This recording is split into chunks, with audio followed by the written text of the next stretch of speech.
powered by Zepe.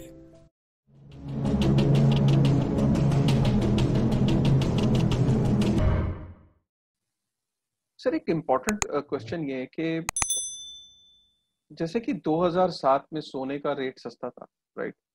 जैसे हम पीछे जाएं तो सोने का एक अगर हम 2008 की बात करें तो करीब 5,000 रुपए में एक तोला सोना आ जाता था।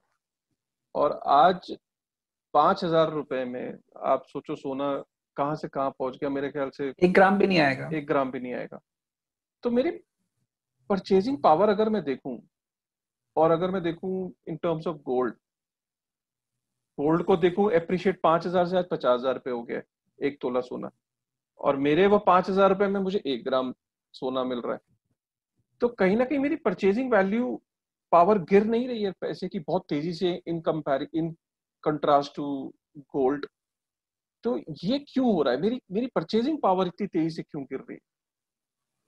देखिए, और मेरी इनकम बिल्कुल ग्रो नहीं कर रही। मतलब आज मैं सोचूं कि मैं 50,000 रुपए का एक तोला सोना ले लूं तो मेरी इनकम ग्रो नहीं कर रही है और चीजें मेरे हाथ से निकलती जा रही है। कहीं ना कहीं ये भयानक सी स्थिति नहीं दिखती बनती है आपको, ये जो हो रही है सिचुएशन?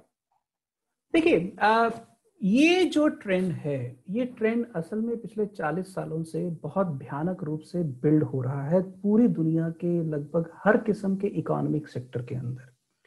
जैसे मैं आपको उदाहरण देता हूं, आज से लगभग 45 साल पहले जब एक किसान फसल उगाता था तो 2 अनाज की बोरी मार्केट में बेचता था तो उससे 1 तोला सोना खरीद सकता था। तो उस समय किसानी एक ऐसा धंधा था जिसको लोग बड़ी खुशी से करते थे। हम कहते थे जय जवान जय किसान। आज की तारीख में 2 बोरी अनाज अगर वो मार्केट में बेचता है तो उसको टोटल मिलता है लगभग 4,000 रुपया। तो जो 4,000 से वो 1 तोला सोना छोड़िए 1 ग्राम सोना भी नहीं खरीद सकता। तो फैक्ट ऑफ द मैटर ये है कि पिछले 40 सालों में दुनिया भर की इकोनॉमीज के अंदर जो इकोनॉमिक मैनेजमेंट है, जो लिबरल कैपिटलिज्म के तहत जिसको कहा जाता है, कि वो इस तरह से की गई कि जो वर्किंग क्लास है उसको ऊपर ऊपर से तो नजर आता रहा कि उसकी इनकम बढ़ रही है बट उसकी परचेजिंग पावर कम होती गई। जैसे मैं आपको उदाहरण देता हूं कि आप अपने घर का हेल्थ और एजुकेशन बजट देखिए। मैं जब स्कूल में पढ़ता था तो मेरा स्कूल शहर के टॉप स्कूल्स में माना जाता था, तो मेरी स्कूल की फीस थी 20 रुपए। आज एक शहर के अंदर टॉप स्कूल की अगर आप फीस कैलकुलेट करें और अपने बच्चे की मंथली फीस का टोटल खर्चा कैलकुलेट करें तो आप पाएंगे कि एक घर के अंदर एक बच्चे की मिनिमम फीस लगभग 5,000 का खर्चा है। 5 से 7। ठीक है, मैं 5,000 लगाता हूं। 20 रुपए 40 साल पहले और 5,000 आज, तो आप इसको कैलकुलेट करें तो ये कितने गुना बनता है? ये 250 गुना बनता है। क्या हमारे घरों के अंदर 40 साल में हमारी इनकम 250 गुना हुई? अगर इनकम मान लीजिए 50 गुना हुई और एजुकेशन बजट 250 गुना हुआ, उसी उदाहरण को अब आप अपने हेल्थ बजट पर लेके आइए।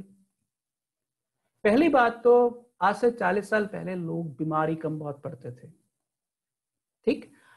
तो फिर भी अगर आप एक डॉक्टर के पास जाते थे तो डॉक्टर मैक्सिमम से मैक्सिमम 2 या 5 रुपए के अंदर आपको दवाई समेत ठीक कर देता था। ठीक, 5 रुपए में दवाई भी देता था और आपको इन्वेस्टिगेट भी करता था। आज आप एक डॉक्टर के पास जाते हैं तो 500 रुपया तो सिर्फ कंसल्टेशन फीस है, दवाई उससे अलग है, स्कैन टेस्ट वो सब अलग हैं। तो आप ध्यान से देखें कि हेल्थ और एजुकेशन के जो हमारे एक्सपेंडिचर हैं वो 200 से 250 गुना एवरेज वर्किंग क्लास के लिए बढ़े हैं। तो इसीलिए मैं बार बार एक बात कहता हूं कि लोगों को मनी और ये जो करेंसी है ये समझ इसलिए नहीं आती कि इसको खेलने वाले इतनी खूबसूरती से खेलते हैं। अगर आप इन्फ्लेशन को ध्यान से समझें, देखिए इन्फ्लेशन जो बढ़ती है वो कंपाउंड ग्रोथ रेट पर बढ़ती है। अगर मैं एक चीज को 8% के हिसाब से सिंपल इंटरेस्ट रेट के हिसाब से कैलकुलेट करूं तो लगभग 8.5 साल में वो डबल होगी। पर अगर वो वही 8% मैं कंपाउंड ग्रोथ रेट के हिसाब से कैलकुलेट करूं तो वो लगभग 6 साल में डबल हो जाएगी। तो अगर आप कंपाउंड ग्रोथ रेट के हिसाब से कैलकुलेट करते जाओगे इन्फ्लेशन रेट को, तो आप पाओगे कि जिसके पास तो प्रॉपर्टी है, जिसके पास तो जमीन है, जिसके पास तो बैंकों के डायरेक्ट एक्सेस है, वो तो फटाफट अमीर होता गया। पर जिसके पास वो सारे संसाधन नहीं थे, उसे दिखने में लग रहा था कि अगर पिछले साल उसने 10,000 कमाए, इस साल उसने 12,000 कमाए, बट इन रियलिटी उसके जो खर्चे थे वो 15,000 हो गए। तो रियलिटी में हुआ ये है कि ये पूरी दुनिया के अंदर जो ताकत है, अगर 40 साल पहले मिडिल क्लास का साइज टोटल पॉपुलेशन का 50% हुआ करता था, वो अगले 40 साल में घटते घटते इतना कम हो गया है कि हिंदुस्तान के अगर मैं बात करूं तो हिंदुस्तान के अंदर अगर मैं आपसे स्पष्ट पूछूं कि मिडिल क्लास का एक्चुअल साइज क्या है, तो मिडिल क्लास के अंदर आपको सुनकर हैरान आएगा कि हिंदुस्तान में 50% लोग मिडिल क्लास में नहीं है। हिंदुस्तान में आज की तारीख में मिडिल क्लास में 5% लोग भी नहीं है। 5% से लोग नहीं है। मिडिल क्लास में आपके हिसाब से उस परिवार को कहता हूं जो एक कार अफोर्ड कर सकता है, एम आई राइट? यस। जो 4 व्हीलर अफोर्ड कर सकता है, राइट। और हिंदुस्तान के अंदर एक साल में टोटल टोटल 20 लाख कारें बिकती हैं, जिसमें से आधी इंडस्ट्रियल पर्पस के लिए होती हैं और 10 लाख कारें ही सिर्फ पैसेंजर कार्स बिकती हैं। 10 लाख कारें। Got it? अगर मैं एक परिवार की टोटल एक कार को रखने की जो आयु 5 साल लगा लूं, ठीक है, तो 5 साल बाद एक परिवार कार चेंज करेगा। ठीक? तो आप उस हिसाब से देखें तो 50 लाख परिवार बने। ठीक? जो कार खरीद रहे हैं 50 लाख परिवार।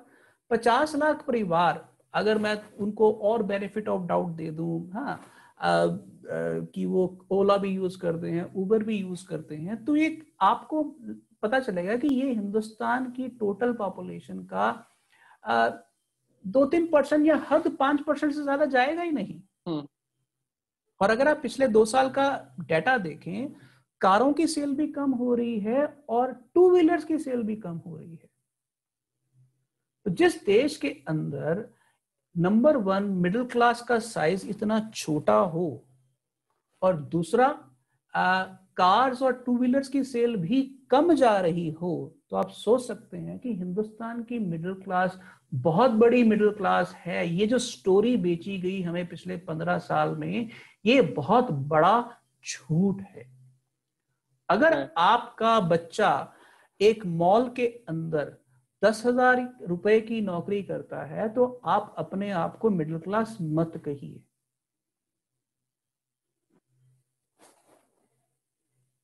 आई agree sir, I agree with you.